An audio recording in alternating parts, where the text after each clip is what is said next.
Class आपका chapter first उसके question answer exercise हो चुकी हैं। आज जो मैं आपको कराऊंगी वो है आपका ग्रामर पार्ट बिल्डिंग ब्लॉक्स, और इसमें आपके simple compound and complex sentence topic दिया है आपका, ये मैं आज आपको कराऊंगी। इससे पहले जो आप जब आप 7th में थे तो मैंने उस टाइम भी आपको ये चैप्टर करवाया था, तो एक तरीके से ये दोबारा आपका रिपीट हो रहा है। मैं इसको थोड़ा जल्दी बताने का ट्राई करूँगी ताकि आपको ये अंडरस्टैंड हो जाए, क्योंकि ये ऑलरेडी हो चुका है एक बार, तो मैं ये उम्मीद रखती हूँ कि आप लोग समझ जाएंगे। तो फर्स्ट थिंग यहाँ पे एक टेक्स्ट दिया है आपको और ये पूछा है can you identify the type of sentence given in the paragraph. आपको ये बताना है कि इस पैराग्राफ में जो सेंटेंसेस दिए गए हैं वो किस टाइप के हैं, सिंपल हैं, कंपाउंड है या कॉम्प्लेक्स हैं।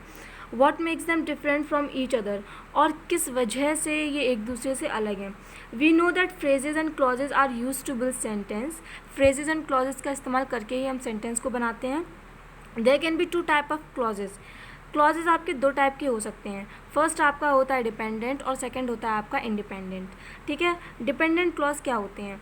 Dependent clause can stand alone, मतलब इन्हें किसी की ज़रूरत नहीं होती है, ये अकेले भी रह सकते हैं। कैसे रह सकते हैं? When written as a sentence it is a fragment. ठीक है, जब इन्हें एक सेंटेंस में लिखा जाता है तो ये खुद में एक स्टेटमेंट होते हैं। ठीक है, इन्हें एक्स्ट्रा वर्ड के इस्तेमाल नहीं होता है। It begin with a subordinate conjunction such as although, unless, until, if, as soon as, because, since, when, while and सो।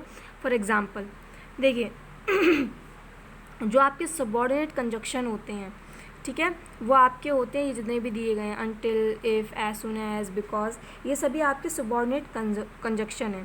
ठीक है, एक डिपेंडेंट क्लॉज जो है वो आपका अकेले भी खड़ा हो सकता है। जब भी आपका कोई भी सेंटेंस इस तरीके से स्टार्ट हो तो आप समझ जाइएगा कि वो एक सबऑर्डिनेट कंजक्शन है।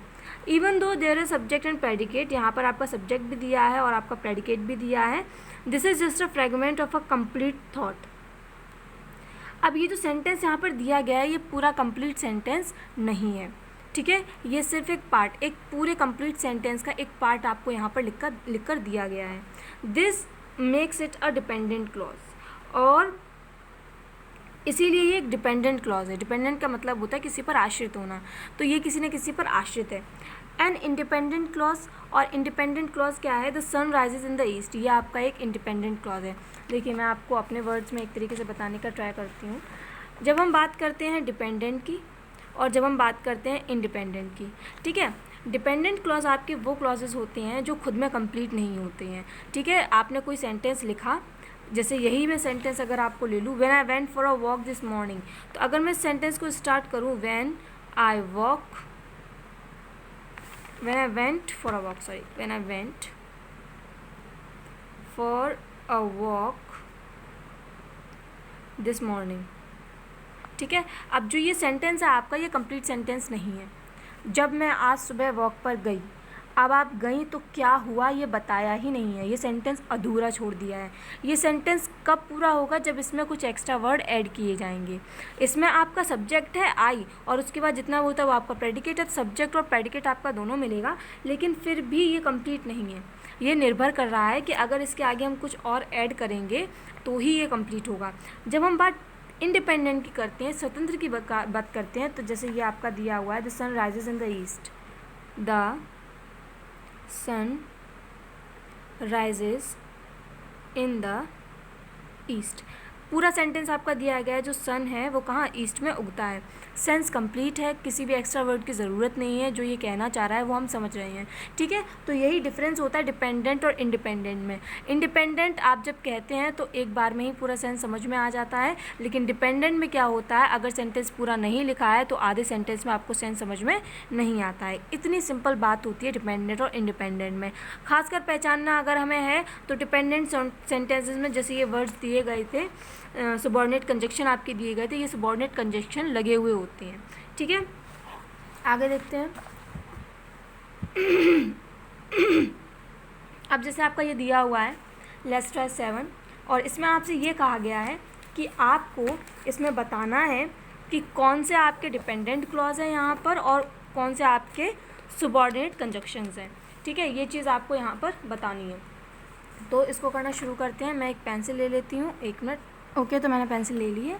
अंडरलाइन द डिपेंडेंट क्लॉज को आपको अंडरलाइन करना है और आपको जो सुबॉर्डिनेट कंजक्शन है उनको सर्कल करना है। तो हम फर्स्ट सेंटेंस देख लेते हैं। फर्स्ट सेंटेंस आपका दिया है, it was my mother who paid for the lunch. तो अगर हम देखें ये पूरा सेंटेंस जो है वो आपका कंप्लीट है, ठीक है। तो ये एक इंडिपेंडेंट पूरा सेंटेंस है आपका। लेकिन अब हम इसमें अगर सुबॉर्डिनेट कंजक्शंस को ढूंढें तो हु जो है, क्योंकि ये दो सेंटेंस को जोड़ रहा है, आपका सुबॉर्डिनेट कंजक्शन हो जाएगा और डिपेंडेंट क्लॉज जो है वो आपका ये हो जाएगा। क्योंकि अगर हम पेड फॉर द लंच को ही लिखेंगे तो हमें ये नहीं पता चलेगा किसने हमारे लंच की पेमेंट की है, ठीक है। तो जब तक ये चीज़ इसमें जुड़ी नहीं होगी ये वाक्य अधूरा रहेगा। नेक्स्ट है आपका, although I haven't tried before I am willing to do it right now, ठीक है। तो आपका इसमें कॉमन है आपका ऑल्दो जो है वो आपका सुबॉर्डिनेट कंजक्शन है, ठीक है। इस पर आप सर्कल कर देंगे।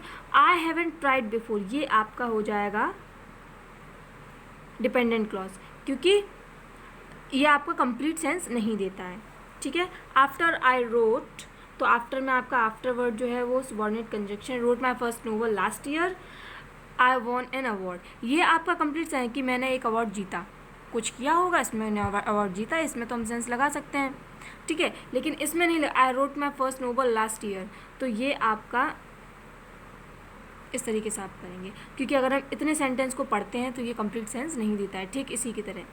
You should stop doing that immediately because I am getting angry, again because जो है वो आपका सुबॉर्डिनेट कंजक्शन है और आई एम गेटिंग एंग्री जो है आपका वो डिपेंडेंट क्लॉज है। If you want to go on the trip bring the sign permission slip, इसमें आपका इफ़ सुबॉर्डिनेट कंजक्शन है आपका और you want to go to the trip ये आपका डिपेंडेंट क्लॉज है। डिपेंडेंट क्लॉज को अगर आप because I am getting angry, तो ये आपका डिपेंडेंट क्लॉज पूरा हम लाइन ले रहे हैं, ये तो हमने अलग हटाया है कंजक्शन के लिए, बट पूरी अगर हमने तो ये सेंस कहीं कंप्लीट नहीं करेगा, ये आधा ही सेंस देगा, इसीलिए मैंने इसको अंडरलाइन किया है, ठीक है। तो आई होप आप लोग समझ गए होंगे। इसके बाद आगे बढ़ते हैं। A sentence can be simple, compound or complex sentence depending on the type of clause it contains. Let's take a closer look at this. देखिए एक सेंटेंस सिंपल भी हो सकता है, कंपाउंड भी हो सकता है और कॉम्प्लेक्स भी हो सकता है। ये डिपेंड करता है कि उसमें किस तरीके की क्लॉज का इस्तेमाल किया गया है। मैंने आपको दो क्लॉज बताया, डिपेंडेंट इंडिपेंडेंट। तो डिपेंडेंट और इंडिपेंडेंट क्लॉज पर निर्भर करता है कि सेंटेंस किस टाइप का है। जैसे अगर हम बात करते हैं सिंपल सेंटेंस की, कंटेन वन इंडिपेंडेंट क्लॉज, अगर इसमें एक इंडिपेंडेंट क्लॉज है, I reach Rishikesh the next morning. अब आप इसमें देखेंगे एक सब्जेक्ट है, ठीक है, एक वर्ब है और उसके बाद आपका पूरा अलग आ जाता है प्रेडिकेट में, और ये एक सब्जेक्ट और वर्ब। एक और चीज़ आप याद रखिएगा, डिपेंडेंट क्लॉज जो होता है उसमें एक सब्जेक्ट और एक वर्ब से ज़्यादा भी इस्तेमाल किए जाते हैं, लेकिन इंडिपेंडेंट जो होता है उसमें एक सब्जेक्ट और एक वर्ब होती है बस, ठीक है। तो इसमें एक सब्जेक्ट और एक वर्ब है और यहाँ पे सेंस कंप्लीट हो रहा है, ठीक है। अ कंपाउंड सेंटेंस, अब कंपाउंड सेंटेंस को देखते हैं, is made up of two or more independent clause. ये जो है एक या दो इंडिपेंडेंट क्लॉज से, ऐसे ही दो सेंटेंस जब हम जोड़ देते हैं तब जाकर एक कंपाउंड सेंटेंस बनता है। कैसे? I had to go out for air and be in open, मुझे बाहर जाना है खुली हवा में, कहीं खुली जगह में, बिकॉज। अब ये तो एक आपका सिंगल जो है इंडिपेंडेंट हो गया क्लॉज। अब इसके बाद बिकॉज वर्ड से सबॉर्डिनेट कंजक्शन हम लगा के फिर दूसरा इंडिपेंडेंट क्लॉज हम जोड़ रहे हैं, all around me the wall seems to closed in, ठीक है। अब ये दो सेंटेंस को जोड़ने के लिए हमने सबॉर्डिनेट कंजक्शन का इस्तेमाल किया।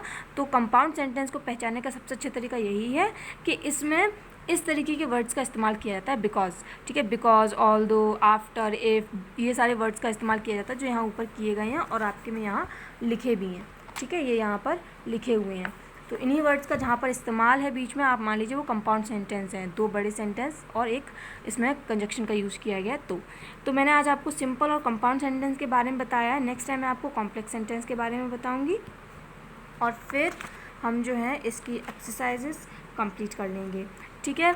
याद रखिएगा मैंने आज जो आपको बताया है, आपको कोई कन्फ्यूज़न हो तो आप मुझसे मैसेज करके सेंड कर सकते हैं, मैं आपको उसमें बता दूँगी, ओके।